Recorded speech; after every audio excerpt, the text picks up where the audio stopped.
Next Chapter Podcasts. Making everyone happy on vacation isn't easy. But you know what is? Going to Aruba. All you have to do is walk out your door to find pristine pools, relaxing white sand beaches, and an island teeming with outdoor activities that'll put a smile on any face. You won't just feel great, you'll all feel great, filled with a calmer, more peaceful vibe that radiates Aruba's warmth. And the best part is, it never fades. That's the Aruba effect. Plan your family trip at Aruba.com. Okay, round two. Name something that's not boring. A laundry? Ooh, a book club. Computer solitaire, huh? Ah, sorry, we were looking for Chumba Casino.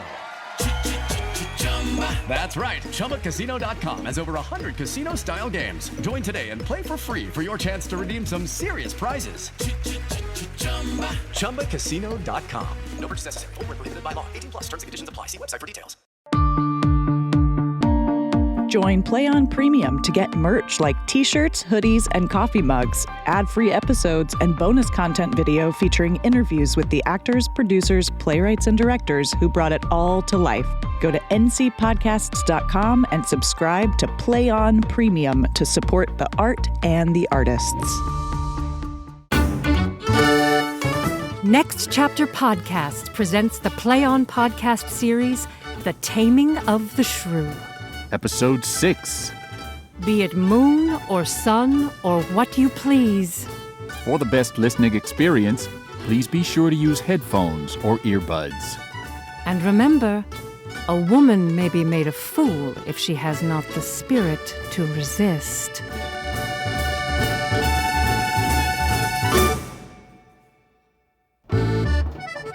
Sweet Romeo, for pity's sake, I need to eat. Sweet mistress, oh, how I wish I could, but you know how my master gets. I can't He go only wants another the best hour, for or I'll his dear eat the wife. cat. I dare not for my life.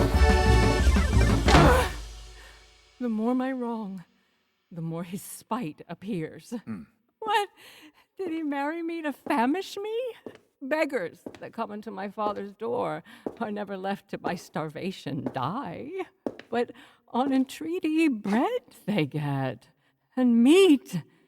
But I, who never knew how to entreat, nor never needed that I should entreat, starved for meat, giddy for lack of sleep, with oaths kept waking, and with brawling fed. But that which galls me more than all these wants, he taunts me under name of perfect love. No. As if 'twere for my health, that should I sleep or eat, 'twould deadly sickness bring, or sudden death. No. I prithee, go and get me some repast. I care not what, so it be wholesome food. What say you to a calf's foot? Oh, 'tis goodly. I prithee, let me have it. Upon reflection, I fear it will enrage thee. How say you to a fat tripe finely broiled? Intestines! I like them well, good Grumio. Fetch it me. I cannot tell. I fear it may bring on the choler and enrage thee. What say you to a little beef and mustard? A dish that I do love to feed upon. Aye, but the mustard is a little too hot. Why then the beef, and let the mustard rest. Nay, then I will not. You shall have the mustard, or else you get no beef of Grumio. Then both, or one, or anything thou wilt. Why then the mustard without the beef? Go! Get thou gone, thou false deluding slave! Oh, thou feedst me with the very name of meat! Oh, sorrow upon thee and the whole pack of you that triumph thus upon my misery! Oh, get thee gone, I say! Fine. I'm going. No mustard then?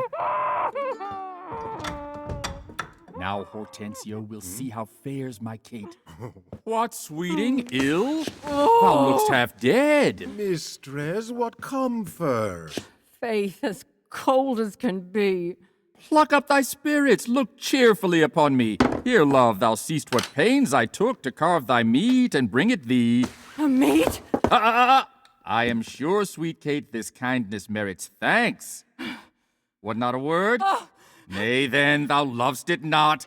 and all my tender labors come to naught. Take away this dish! I pray you let it stay. The poorest service is repaid with thanks, and so shall mine before you touch the meat. I thank you, sir. Signor Petruchio, fie, you are to blame. Come, Mistress Kate, we'll to table. I'll bear you company. Eat it all, Hortensio, if thou lovest me, and good it do unto thy gentle heart. Kate, eat quickly! And then, my honey love, we will return unto thy father's house and revel dressed as finely as the best, with silken coats and underskirts and things, with scarves and fans and double change of bravery, with amber bracelets, beads, and all this knavery. Oh, thou art dined! No. The tailor waits thy pleasure to deck thy body with his ruffling treasure. Knock, knock. Come in, tailor, let us see these ornaments. Lay forth the gown. Well, if it please you, let first the haberdasher speak. Merci. Voila! Here is the cap, Monsieur did you request? Why, this was molded on a porridge bowl, a velvet saucer. Fie, 'tis lewd, not decent. Why, 'tis a cockle or a walnut shell, a knack, a toy, a trick, a baby's... Away with it! Come, let me have a bigger. I'll have no bigger. This does fit the time, and gentlewomen wear such caps as these. Oui, madame. When you are gentle, you shall have one too, and not till then. Oh, then that shall not be soon. Why, sir, I trust I may have leave to speak, and speak I will. I am no child, no babe. Your betters have endured me say my mind, and if you cannot, better stop your ears. My tongue will tell the anger of my heart, or else my heart concealing it will break. And rather than it shall, I will be free, even to the uttermost as I please, in words. Why, thou say'st true. It is a paltry cap, a custard cup, a bauble, a silken Alors? I love thee well in that thou likest it not. Love me or love me not, I like the cap. And it I will have, or I will have none. Do you not hear her, haberdasher? She'll have none! Odd! Go! Merde! Vous êtes idiote! Va te Au faire revoir! foutre. Bon. Come, tailor, let us see thy gown. Oh. Oh, mercy God, what fancy dress is here? What's this, a sleeve? 'Tis like a cannon barrel. What? Up and down, carved like an apple tart. Here's snip and nip and cut and slish and slash.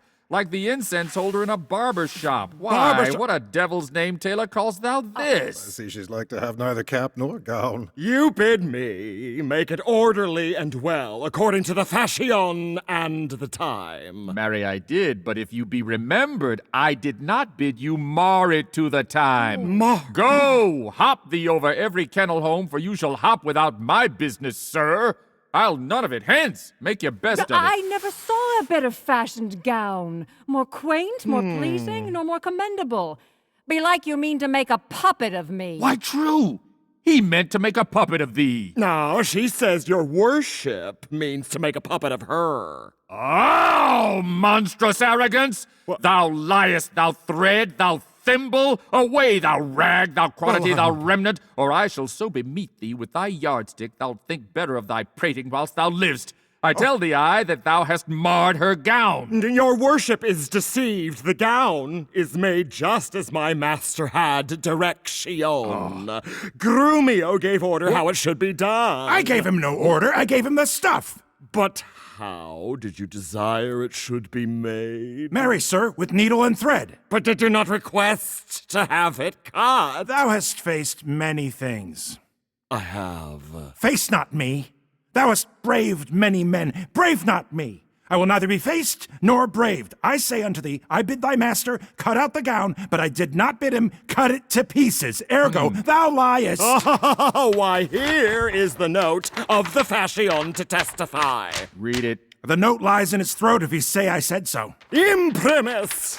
First, a loose-bodied gown. Master, if ever I said a loose-bodied gown, sew me in the skirts of it and beat me to death with a bottom of brown thread. I said a gown. Proceed. With a small compassed cape. I confess the cape. With a trunk sleeve. I confess 2 sleeves. With the sleeves curiously cut. There's the villainy. Error in the bill, sir. Error in the bill. I commanded the sleeves should be cut out and sewed up again. And that I'll prove upon thee, though thy little finger be armed in a thimble. 'Tis true what I say, and I had thee alone, thou shouldst know it. I am for thee straight. Give me the bill, hand over thy yardstick, and do thy worst. Mercy, Grumio, then he shall have no odds at all. Well, tailor, in brief, the gown is not for me. You are in the right, sir. 'Tis for my mistress. Well, Grumio, go take it up unto thy master's use. Not for thy life. Take up my mistress' gown for my master's use? Oh, fie! Oh, no, I will not let you do that, my This lord. gown I will not let you wear a dress. Be now of appropriate. tailors. Oh, you braved me in mine own house.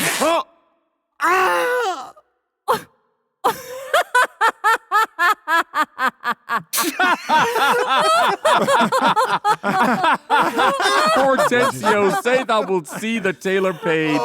Hence, tailor, be gone and say no more. Well, I would like to... Oh, tailor, I'll pay thee for thy gown tomorrow. Take no unkindness for his hasty words.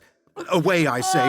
Commend me to thy master. Oh, I have never in my life. Well, come, my Kate. We will unto your fathers, even in these honest, mean habiliments. Our purses shall be proud, our garments poor. For 'tis the mind that makes the body rich, and as the sun breaks through the darkest clouds, so honor peereth through the meanest garment. What, is the jay more precious than the lark because his feathers are more beautiful? Or is the adder better than the eel because his painted skin contents the eye? Oh, no, good Kate. Neither art thou the worse for this poorly furnished and plain array. If thou accounts did shame, blame it on me. And therefore frolic, we will hence forthwith to feast and sport us at thy father's house. Curtis, bring our horses unto Long Lane End. Yeah. There we will mount. So thither let us walk. Let's see. I think 'tis now some 7 o'clock, and well we may come there by dinner time. I dare assure you, sir, 'tis almost 2, and 'twill be supper time ere we come there. It shall be 7 ere I go to horse. What I do speak or do or think to do, you do me still defy. Let alone, I will not go today, for ere I do, it shall be what o'clock I say it is. Why, 'tis the very stroke of 7. Why, look, this gallant will command the sun.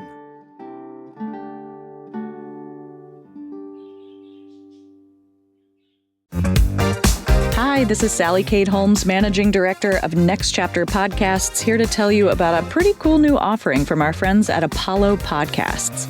You can now find the Play On podcasts on Apollo Plus, a creator-owned platform where every subscriber helps audio fiction creators such as us.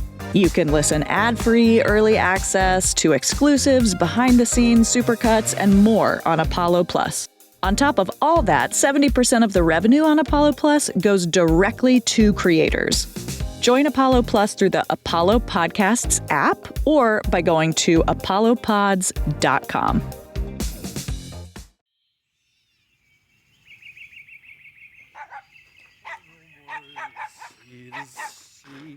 Here shall I die ashore. Sir, this is Signor Baptista's house, where you shall play my father's part. Are you ready? Aye. What else? Oh, and I be but deceived, and but I be deceived, Signor Baptista may remember me near 20 years ago. There we were lodgers at we were lodgers at the Pegasus. Pegasus, yes. 'Tis well, and hold your own, in any case, with such authority as belongeth to a father. You may count on it. Oh, but here comes your boy. Will you school him or what he is to do? Fear him not. Sir Biondello. Yep. Now do your duty thoroughly, I advise you. Pretend that here is the true Vincentio. Tut, fear me not. And hast thou done thy errand to Baptista? I told him that your father was at Venice and that you looked for him this day in Padua. Thou art a stout fellow. Buy thyself a drink. Woohoo! Here comes Baptista. The game is on. Now, Vincentio, play the father's part. Signor Baptista and Schoolmaster Cambio. At your service, Signor. You are happily met. Sir, my father's come, of whom I told you of. I pray your good word upholdeth thus. Give me Bianca for my future having. Quiet, son. Sir, by your leave, having come to Padua. Having come to Padua to collect some debts, my son, Lucentio, made me acquainted with a weighty case of love between your daughter and himself. And for the good report I hear of you, and for the love he beareth to your daughter, and she to him, to relieve his longing, I am content, as a good father should, to have him matched. And if in this you like as much as I, upon some mutual agreement, me shall you find ready and willing, with joint consent, to have her so bestowed. For reluctant how can I be with you, Signor Baptista, of whom I hear so well? Sir, pardon me if to the chase I cut.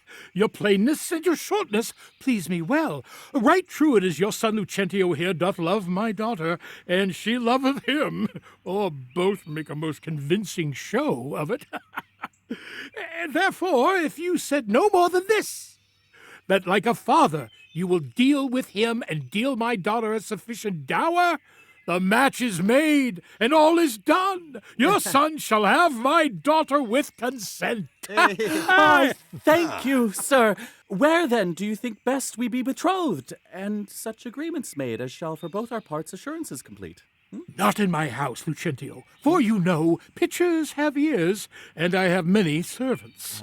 Besides, old Gremio is lurking about, and happen we might be interrupted. Then let's to my house, an it like you. There my father stays, and so there this night we'll dine, and there our business finish undisturbed. Oh, send for your daughter by Cambio here. My fellow Biondello can fetch the notary. If this you will forgive, on notice short our table may not offer all we would. It likes me well. Cambio, hie you home, and bid Bianca make her ready straight. And if you will, tell what hath happened. Lucentio's father has arrived in Padua, and how she's like to be Lucentio's wife! I pray the God she may with all my heart. Dully not with the gods, but get thee gone. Night, go I go.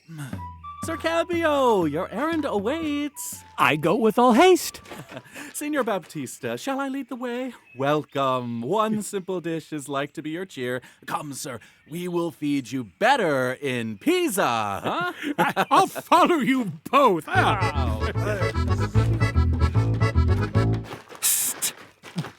Cambio! What sayst thou, Biondello? You saw how my pretend master winked and smiled at you? Meaning what? Has he not left me here behind to expound the meaning or moral of his signs and tokens? I pray thee, expound them. Then thus, Baptista's in the bag. Talking with the false father of a deceitful son. To what end? His daughter is to be brought by you to the supper. And then? The old priest at St. Luke's Church is at your command at all hours. And of what do they talk? I cannot tell. Except they are busied about a counterfeit assurance of some property. Now, take you her for yours. To the church, take the priest, clerk, and some sufficient honest witnesses. If this be not that you look for, why, there's naught to say, but bid her farewell forever and a day. I may and will, if she be so contented. Farewell! I'll to her straight away. Oh, where is the life that late I led? Where is it now? Totally dead! Where is the life that... Come on, in God's name, once more toward our fathers. Good Lord, how bright and goodly shines the moon. The moon? The sun. It is not moonlight now. I say it is the moon that shines so bright. I know. It is the sun that shines so bright. Now by my mother's son, and that's myself, it shall be moon or star or what I list, or ere I journey to your father's house. Grumio, fetch our horses back again. Aye, sir. Ever more crossed and crossed, nothing but crossed. Say as he says, or we shall never go. Forward, I pray, since we have come so far. And be it moon or sun or what you please, And if you please to call it a rush candle, henceforth I vow it shall be so for me. I say it is the moon. I know it is the moon. Nay, then you lie. It is the blessed sun. Then God be blessed, it is the sun. But sun it is not when you say it is not. And the moon changes even as your mind. What you will have it named, even that it is. And thus it will ever be for Catherine. Petruchio, go thy ways. The field is won. Well, as the bowlers say, so do await my balls to run a curved course when grass is crabbed. Oh, but soft! What company is coming here? Good morrow, fellow travelers. Good morrow, gentle mistress. Whither away? Tell me, sweet Kate, and tell me truly, too, hast thou beheld a fresher gentlewoman? Such a war of red and white within her cheeks. Sweet Kate, embrace her for her beauty's sake. He will make the man mad to make a woman of him. Young, budding virgin, fair and fresh and sweet, whither away? Or where is thy abode? Happy the parents of so fair a child. Happier the man whom favorable stars allots thee for his lovely bedfellow. Why, how now, Kate? I hope thou art not mad. This is a man.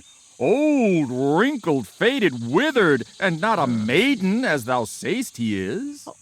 Pardon, old father, my mistaking eyes that have been so bedazzled with the sun, that everything I look on seemeth green. Now I perceive thou art a reverend father. Pardon, I pray thee, for my mad mistaking. Do, good old grandsire, and withal make known which way thou travelst. If along with us, we shall be joyful of thy company. Fair sir, and you, my merry mistress, that with your strange encounter much amazed me. My name is called Vincentio, my dwelling Pisa, and bound I am for Padua, there to visit a son of mine, which long I have not seen. What is his name? Lucentio, gentle sir. Happily met, the happier for thy son. And now by law, as well as thy reverend age, I may address thee as my loving father. The sister to my wife, this gentlewoman, thy son, we hear, hath married. Wonder not, nor be not grieved, she is of good esteem. Her dowry wealthy and of worthy birth, and thusly qualified as may beseem the spouse of any noble gentleman. Let me embrace you, old Vincentio, and wander we to see thy honest son, who will of thy arrival be full joyous. But is this true? Or is it else your pleasure to make a jest like travelers who amusement seek with those they meet by chance? I do assure thee, father, true it is. Come, go along and see the truth here, for our first merriment hath made thee doubt us. My Lucentio. Here, father, here's water. There's the turn. Come along, father. Well, Petruchio, this has put me in heart. Now, should my widow defy her master, thou'lt teach me how to undo the disaster.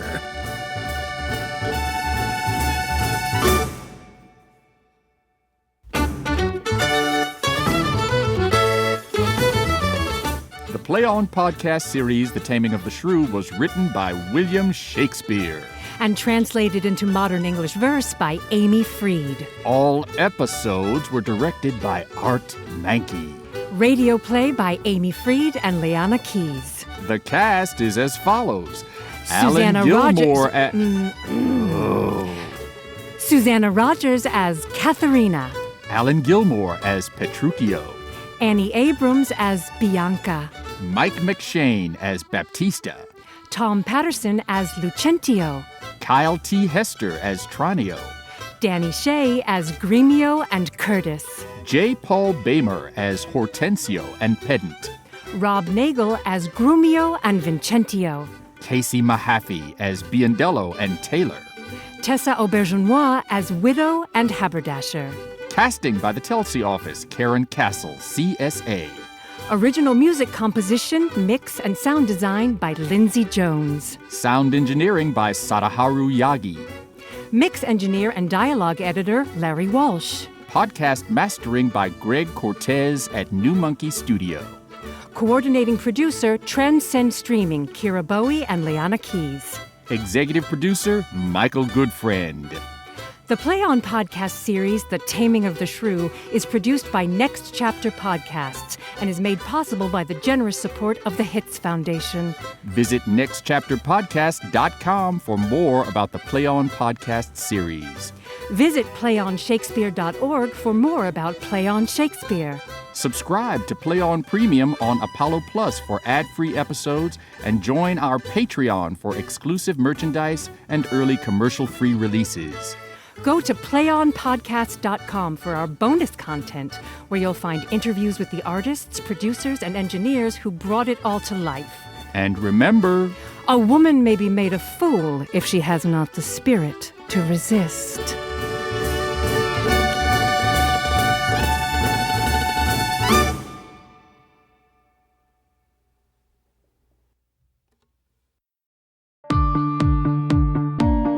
Join Play On Premium to get merch like t-shirts, hoodies, and coffee mugs, ad-free episodes, and bonus content video featuring interviews with the actors, producers, playwrights, and directors who brought it all to life. Go to ncpodcasts.com and subscribe to Play On Premium to support the art and the artists. Next Chapter Podcasts.